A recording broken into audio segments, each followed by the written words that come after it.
Welcome, folks, to a Lost in the Groove podcast, the Shin Dig Variety Show, a podcast about society and culture, discussing topics that we are dealing with right now and the changes that are coming.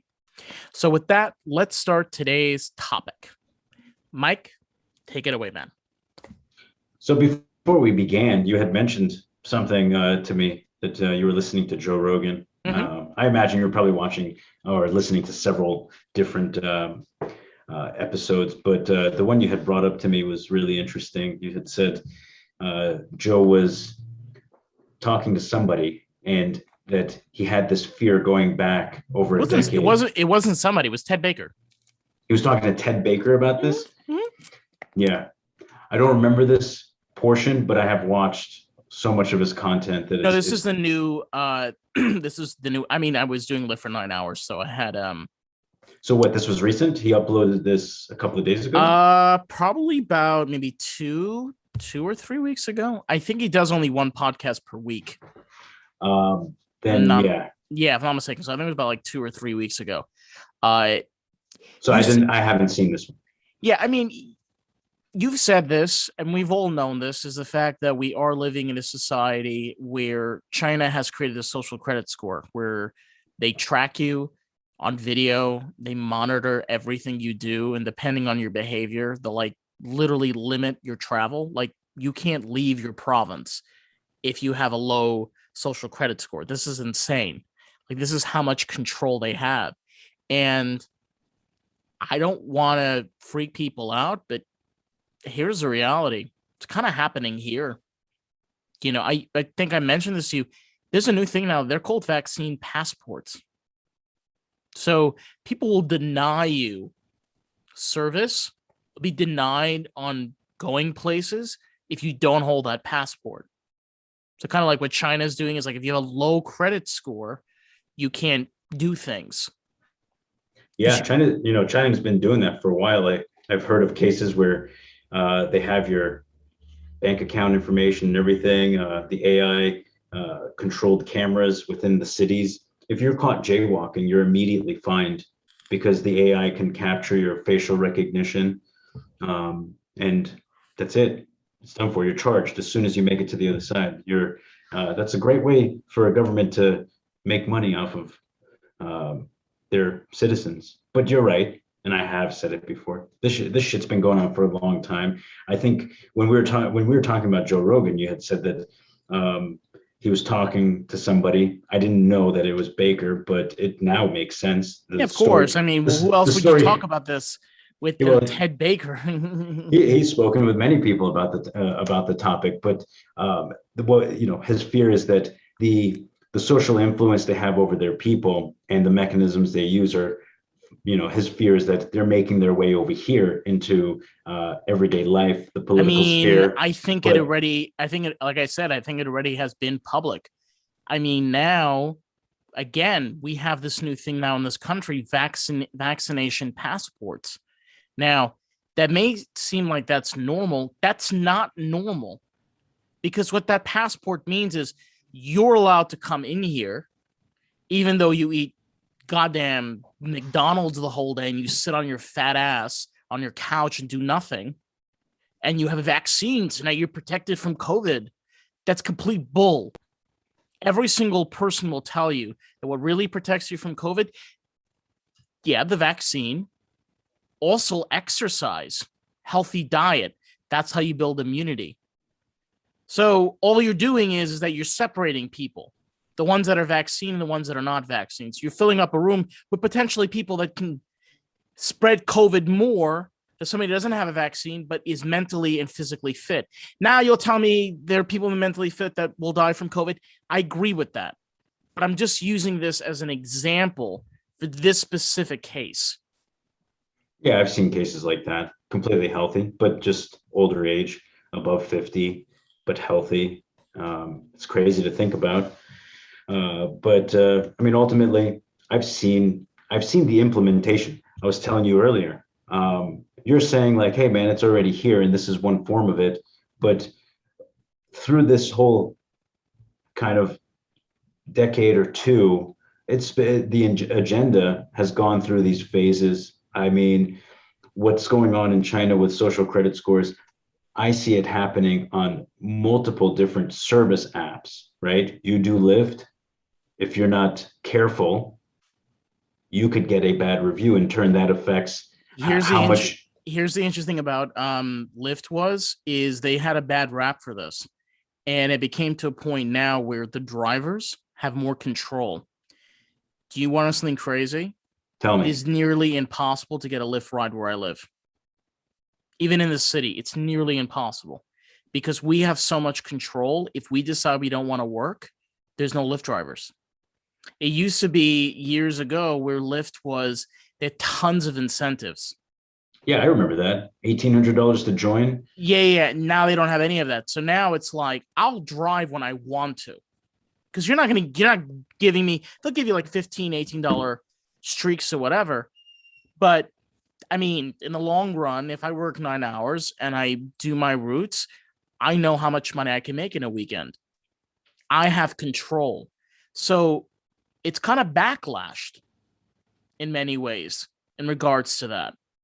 Sure, but that's just one service. Right. So right, exactly, yeah. You buy from Amazon third-party sellers, same thing. Their social score will determine if they rise up in the algorithms to be able to sell their products more or less. Same goes for local businesses. Google Maps, their reviews, Yelp, their reviews. The algorithms will inevitably decide whether they're good reviews that you received or whether they're legitimately bad ones. But that's unfair too. As a business owner, I know people will leave me a bad review sometimes, and I've never even seen this person walk in before. I work day in and day out.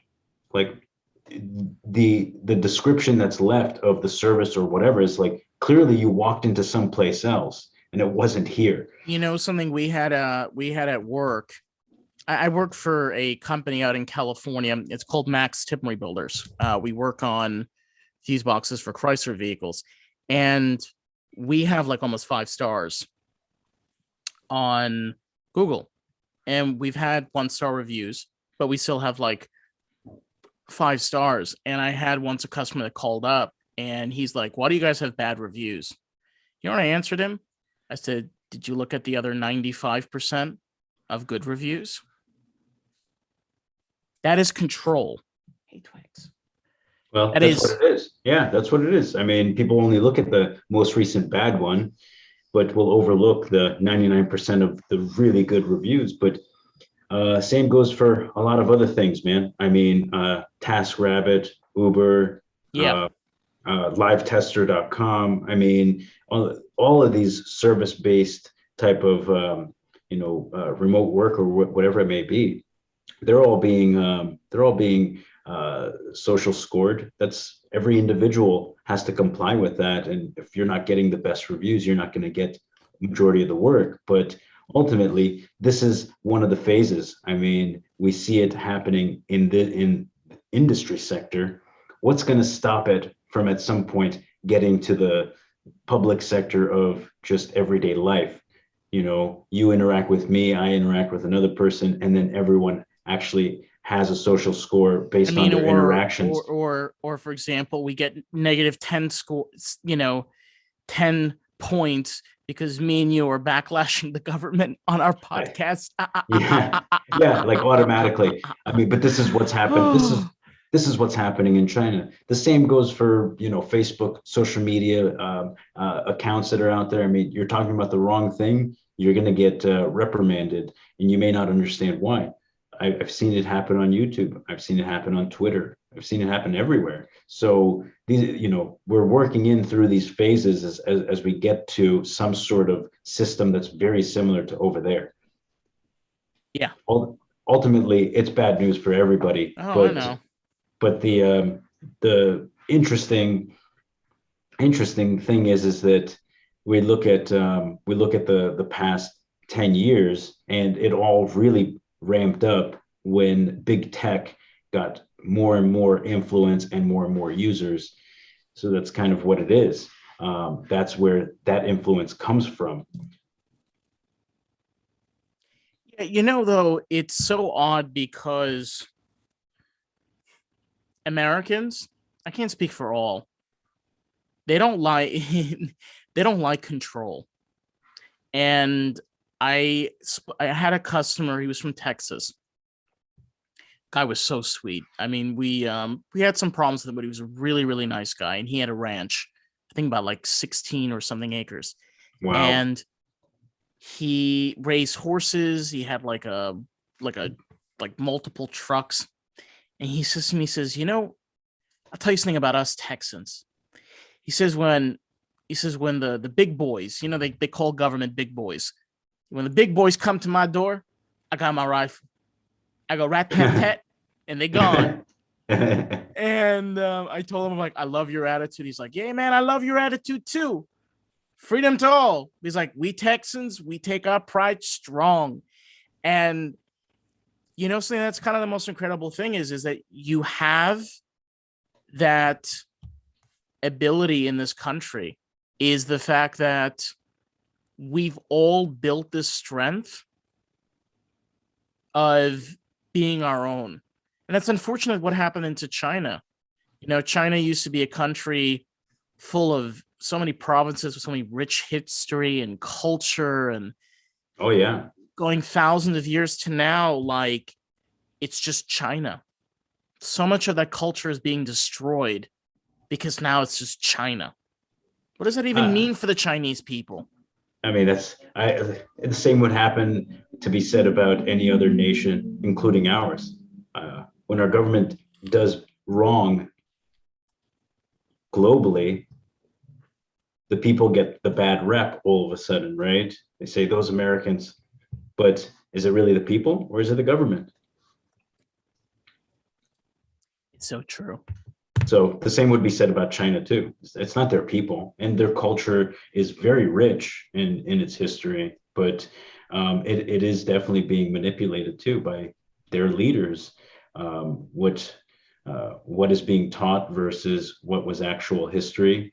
Yeah. When you dive into Chinese history in the past century, like they've been oppressed, and so here's a moment for them to shine, and they're taking that opportunity. But the way they're taking the opportunity is by very powerful political control and censorship and real consequences when you don't obey. Very real consequences. Yeah, I mean, we're at a point where we'll see how things will be. I mean, we'll kind of cover it along as things kind of pass on. All right, we have reached the end of our broadcasting time limit. So with that, thank you guys so much for watching. Please make sure to like and subscribe, as this helps grow our channel and the Lost in the Groove family.